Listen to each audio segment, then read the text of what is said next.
নমস্কার বন্ধুরা, আমি স্বপ্না লাইফস্টাইলে সবাইকে স্বাগত। আজকে আমি তোমাদের সামনে নিয়ে চলে এসেছি দুর্দান্ত স্বাদের ভাত ভাজার রেসিপি। তো রেসিপিটা তোমরা দেখতে থাকো।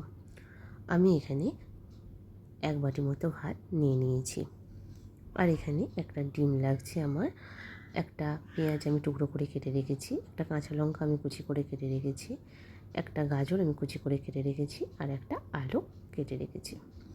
তো এবার আমি তেলটা বসিয়ে দিয়েছি। আমি এখানে সাদা তেলে রান্না করব। আমি 4 চামচ মতো তেল নিয়ে নিয়েছি। এবার পেঁয়াজটা আমি দিয়ে দিলাম। পেঁয়াজটা এবার অল্প একটু ভেজে নেব। একটু ভাজা ভাজা হয়ে গেছে, এবার আমি গাজরটা দিয়ে দিলাম। গাজরটার সাথে পেঁয়াজটা এবার আমি ভেজে নেব। একটু ভাজা হয়ে গেছে, এবার আমি আলুগুলো অ্যাড করে নেব। দিয়ে এবার আমি ভালো করে ভাজতে থাকবো। 3 থেকে আমি এবার ভালোভাবে একটু ভেজে নেব।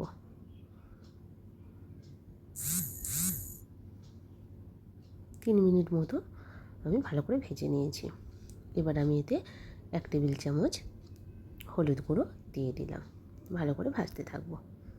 আবার 1 মিনিট মতো আমি নাড়াচাড়া করে আমার প্রায় ভাজা হয়ে গেছে।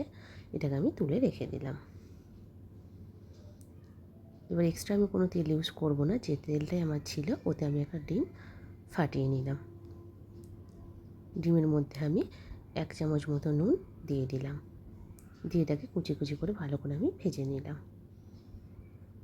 এরপর আগে যেটা আমি ভেজে রেখেছিলাম গাজর, আলু আর পেঁয়াজটা, সেটার সাথে আমি দিয়ে দিলাম। এবার সবগুলো ভালো করে মিশিয়ে নেব। এরপর আমি ভাতটা এতে দিয়ে দিলাম। এবার এগুলো আমি ভালো করে মেশাতে থাকবো।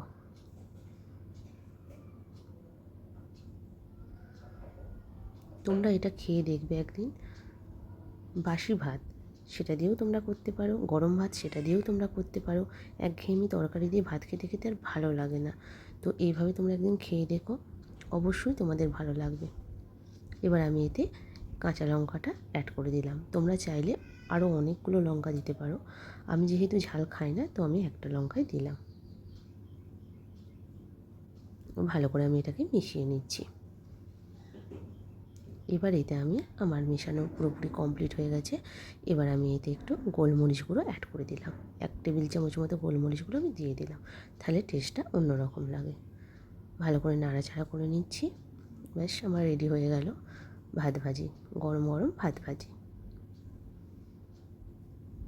দেখো কি অসাধারণ দেখতে হয়েছে। দেখতেও যেমন অসাধারণ, খেতেও তেমন অসাধারণ।